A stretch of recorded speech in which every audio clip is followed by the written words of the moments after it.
I know this is a small bass, but there is something here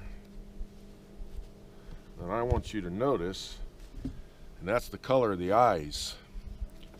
They're starting to get ready to spawn now. When those eyes start turning into that amber color, that means there's some of them are spawning already. I get them on a little drop shot, missing a bunch of them. I don't know why I'm missing them so bad, but they're just really nabbing the tail. They're probably a lot of small ones. I'm getting a lot of bites right here in this area, so I'm going to stay around here a while to see if maybe there's a bigger one. But those eyes are what I've been looking for.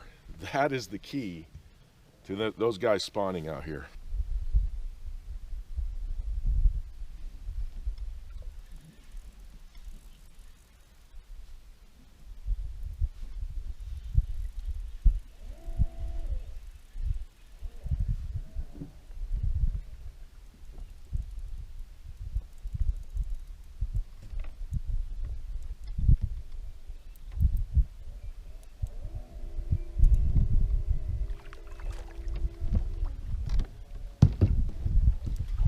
Okay, this one here is bigger. Oh, there's a nice one there. Okay, so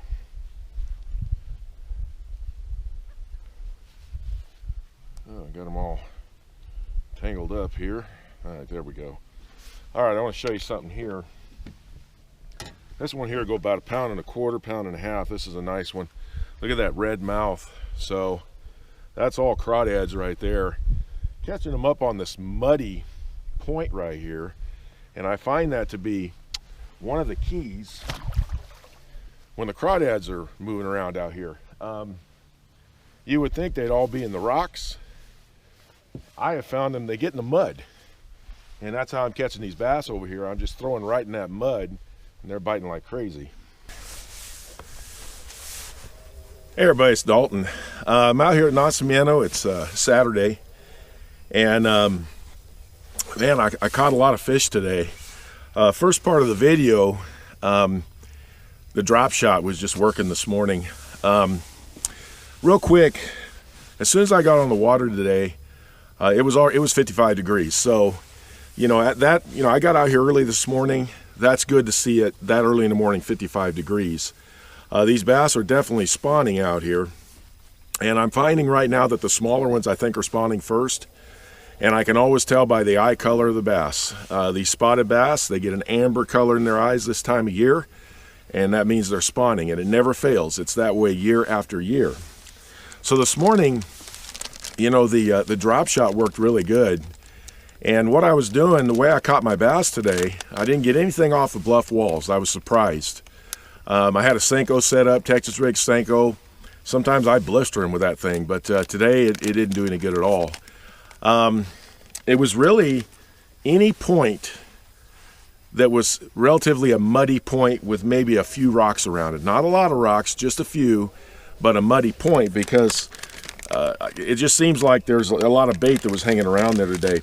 I don't have my drop shot set up. I lost it a few minutes ago, but I want to show you this bait.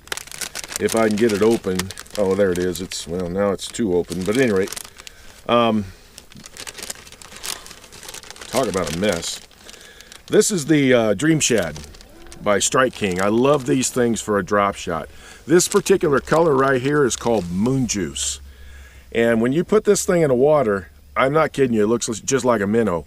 And they were hitting the heck out of it. I was missing a bunch of them. They were grabbing the tail, and they wanted it so bad they would literally not let go of that bait till they got up to the boat.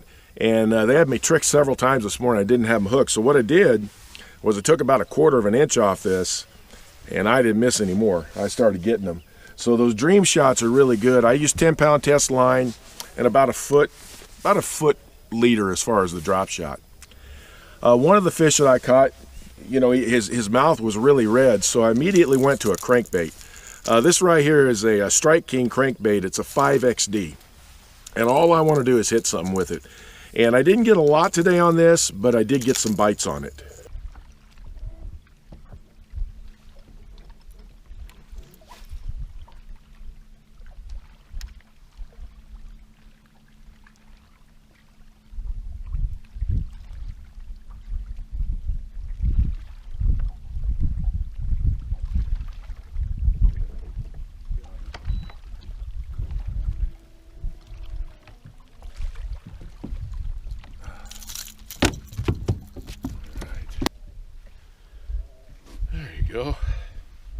This one's pretty pale.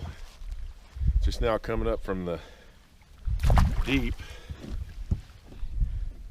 After I noticed the crawdad marks in that other fish, I'm throwing a crawdad type crankbait, 5XD. They're going after it. Now what I have it set up on is a medium action casting rod and a 6:8 to 1 gear ratio reel. And I use 15-pound test on this particular rod. When I'm using some of the deeper diving crankbaits, I like to use a little heavier line. I got 15-pound test on this, and this crankbait has no problem getting to its depth. So it worked real good this morning. And then I'm over in this area. I lost the drop shot. I was getting bites on it. And I'm like, shoot, I forgot I had this thing tied on from last week. This is that little Z-Man. It's called a Swims. I don't remember the color of this. It's got a little purple and blue in it, but it's a shad-based color. This is probably the most realistic swim bait I've ever seen.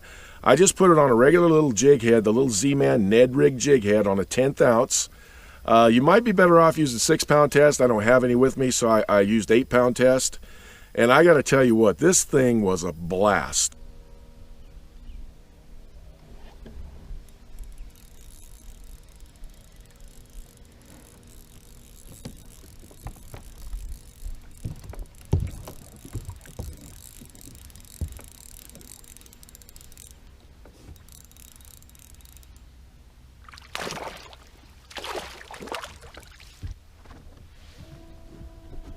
Guy right there, pale, coming up from the deep.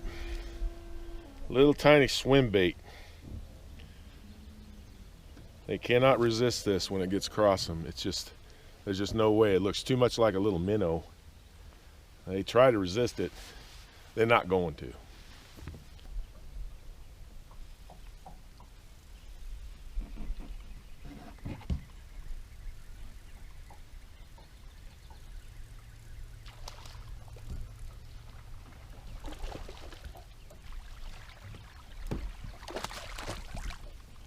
There it is.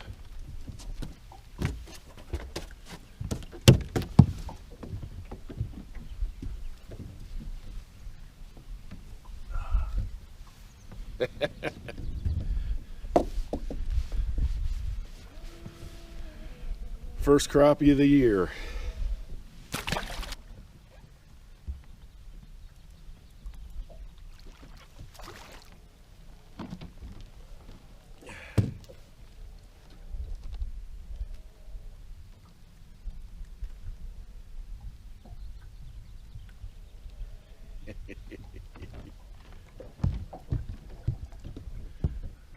Belly on that one. This one might be this one here might be getting ready to spawn right here.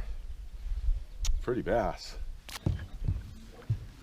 Here's the thing, you can literally catch a ton of bass on this little swim bait. I'm just going to show you real quick the key that, at least for me, as far as using it, is I'll throw it out there and I'm going to let it sink to the bottom, okay? And because of that light weight, it's going to take a second. And then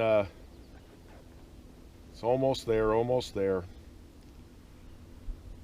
I wait till it gets right to the bottom. And then once it hits the bottom, I put my rod tip down and I reel incredibly slow. The thing I like about this little swim bait is that the tail action, you can reel it slow just like this. I'd use 6 or 8 pound test line, and you're going to run into when you run into a little school of them, you're going to be able to catch them all in that school because they just have too much fun with it. But that's how I worked this bait today, and I hit a school over here off a point and just caught one after another. It was a lot of fun. So that's kind of what happened out here today at Naci. The report I'm going to give you is a good one. The bite is definitely picking up. Now, you still have to move around a little bit to find them. They're not like everywhere in the lake. But today, again, points, muddy points with just a few rocks on them were the key for me. Bluff walls were not the key today. And I think they will be as the bigger ones come up and spawn. They're going to get in those bluffs. They're going to get in those rocks. And I should be able to get some big ones with that Senko. I know I did last spawn. I got some really nice ones with that Senko. So overall, great day. It was cloudy most of the morning. Now it's sunny. I'm getting ready to take off, but had an awesome time. If you head toward the B-Rock area, water's still more colored over there. If you come back toward this area, this side of B-Rock, you have a little more visibility, and like I say, they have no problem seeing the bait. I didn't get any bites over at Topless, but wherever I could find a little bit cleaner water, I got a lot more bites. It was a lot of fun. Had a great time today. Caught a bunch of fish. Well, thanks for tuning in, everybody. Appreciate it if you hit that like button if you like this report. I think I'm going to go ahead and I'm probably going to head back out to Margarita next week and go give you a report out there, kind of see what's going on. But hey, Nacimiento's doing good. You find the fish, you're going to catch a bunch of them. Thanks for tuning in, everybody. I'll talk to you next time.